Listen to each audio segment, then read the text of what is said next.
Hello，大家好，又到東中一周樓市回顧嘅時候啦。咁呢個星期咧，新盤持續咧都有捧場客啦。過去2日星期6日啊，累計咧就賣出差唔多200伙咁多嘅喎。咁其中咧展開新一輪銷售嘅啟德海灣咧就最注目啦，因為單日咧已經出售咗73伙啊，包括咧有大手嘅投資客咧斥資5400萬，連購10個一房單位，一個客買10個單位啊！而呢一個客咧，亦都係我哋東涌 sales 咧出區去帶客去購入呢10個單位啦。咁啊，我哋睇翻佢呢個一房單位咧，面積係全部306尺啦，據悉咧都係用一個投資收租嘅用途。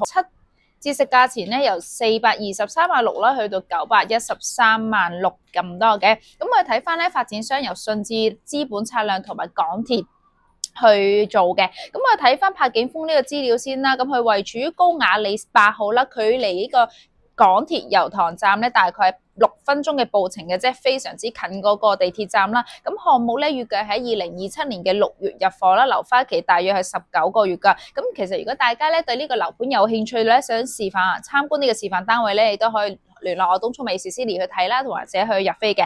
咁我哋睇翻啦，之前我哋解除晒所有辣椒之後咧，近期咧亦都有啲短炒獲利嘅個案啊。咁可以講一講我哋啟德嘅天曬天啦，最近亦都推出第2期去出售啦。咁啊啱啱有消息咧又講到啦，有一個投資者咧短炒獲利，咁佢買入咗一個1期1房單位啦。當時咧喺1年前買入咧係以呢個743萬買入啦，咁啱啱咧由呢個870萬沽出啦，一年咧賺幅去到17.1% 啦，咁啊見到佢帳面咧就賺到127萬嘅喎。咁我哋睇到咧，其實喺解除咗辣椒之後咧，有唔同嘅區份啦，亦都有一手啦或者二手咧，亦都有呢啲投資者短炒個案㗎。咁所以大家都唔好話而家啲新樓又唔知要等幾年先可以去賺到呢個錢啦。咁其實有啲投資者咧已經提早入市咧係部署咗。咁我哋喺見到個成交方面咧，已經可以見到一啲成交嘅一個獲利嘅個案啦。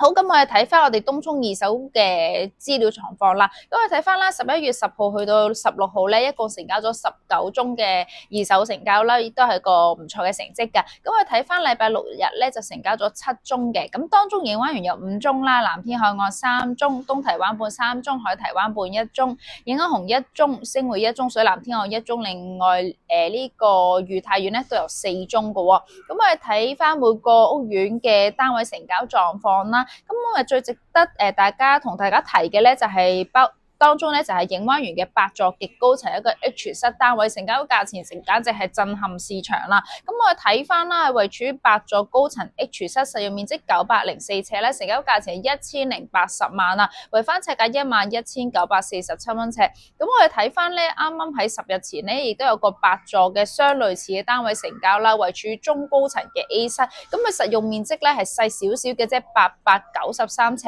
咁但係當時成交價錢咧係935萬。為翻尺價10470蚊尺噶，咁我相隔10天呢個價錢相約係去差額係去到145萬咁多，咁睇下大家咧覺得佢一個中層啦，去到高層其實值唔值得再加多145萬呢個數啦？咁當然啦，呢個8座 H 室嘅高層單位咧，享有一個非常之靚嘅景觀啦，同埋8座係屬於影灣園一個獨立大堂，有佢優勝之處嘅。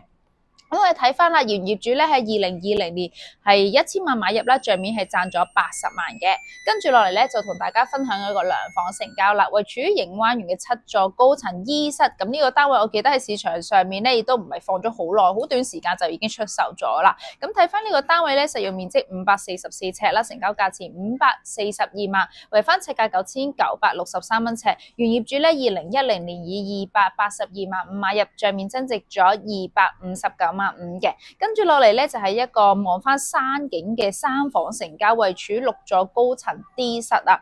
咁實用面積係706尺啦，成交價錢680萬，為翻尺價9632蚊尺。咁原業主咧其實都係自己住緊啦，即係買咗咁耐以嚟啦，都係一個自住嘅用途，因為近年咧就準備有一個移民嘅想法啦，咁所以先出售呢個物業單位㗎。咁我哋睇翻啦，原業主2005年以275萬買入咧，帳面係增值咗405萬咁多㗎。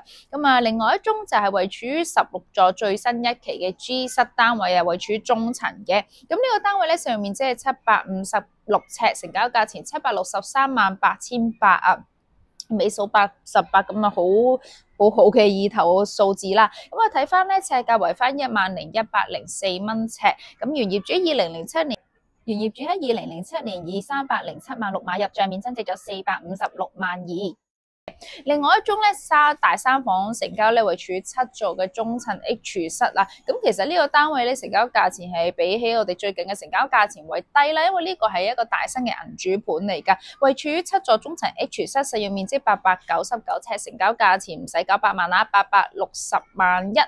咁為翻尺價咧9567蚊尺。咁原業主2014年買入咧係682萬買入啦，帳面增值咗178萬1嘅。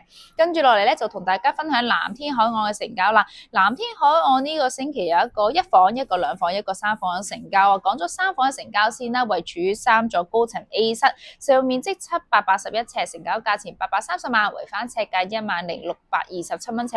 原業主咧2003年以201萬6買入啦，帳面增值咗628萬4咁多噶。跟住落嚟咧就係一個6座極高層一個 G 室單位，係屬於一個1房戶啦，實用面積388尺，成交價錢510萬，為翻尺價13144蚊尺啦。咁睇翻呢個單位咧，其實之前都係有租客住緊㗎。咁但係近期咧，亦都可以提早約個租客開門睇樓啦，咁因此亦都可以成交得到啦。咁啊睇翻原業主2014年以419萬5買入啦，帳面增值咗90萬5咁多嘅。另外一宗咧就係一個藍天海岸3座高層嘅 E 室2房單位啊，咁啊實用面積492尺啦，成交價錢595萬，為翻尺價12093蚊尺啦。咁啊見到近期藍天海岸嘅2房單位咧，成交價錢都係將近600萬啦，或者就上個星期都有一個600萬嘅2房成交，造價咧都係唔錯㗎。咁可以見到其實依家藍天海岸2房買入價嘅指標咧係要去到600萬或者以上先可以成交到啦。咁啊睇翻啦，原業主喺2010年以268萬買入啦，帳面增值咗327萬咁多嘅。跟住落嚟咧就係一個好少成交嘅物業單位啦，就係位處於影岸紅 A 座高層 B 室啊。咁影岸紅嘅放盤啦或者成交咧一向都係比較少啲，尤其是呢啲優質嘅高層單位啊。咁我哋睇翻啦，呢個單位係實用面積883尺啦，成交價錢980萬，為翻尺價11099蚊尺。原業主2007年以390萬1買入啦，帳面增值咗589萬9咁多嘅。咁講完影岸紅之後咧，就同大家分享地鐵站旁邊嘅屋苑東堤灣畔啦。咁東堤灣畔有一個8座嘅低層 D 室成交價錢係600萬嘅。咁啊睇翻咧，實用面積527尺啦，成交價錢係600萬。咁為翻尺價11385蚊尺。咁原業主2013年以500萬買入啦，帳面增值咗100萬。跟住落嚟咧就係一個大3房成交啦，位處於8座高層 A 室啊，實用面積868尺，成交價錢908萬，為翻尺價10461蚊尺。原業主2011年以572萬買入啦，帳面增值咗336萬咁多嘅。咁呢一個868尺咧，其實係一個東堤灣畔最大嘅3房成交啦，唔計一個特色戶咧，佢呢個積咧就最大啦。咁另外一宗東堤灣畔嘅3房單位咧，就位處於3座低層 C 室啊，實用面積803尺，成交價錢800萬，為翻尺價9963蚊尺。咁睇翻原業主2010年以468萬買入啦，帳面增值咗332萬㗎。咁雖然佢係803尺喎，但係同樣咧都係開則開到3房套連埋一個工人套房㗎。咁呢個則亦都係非常之好用啦。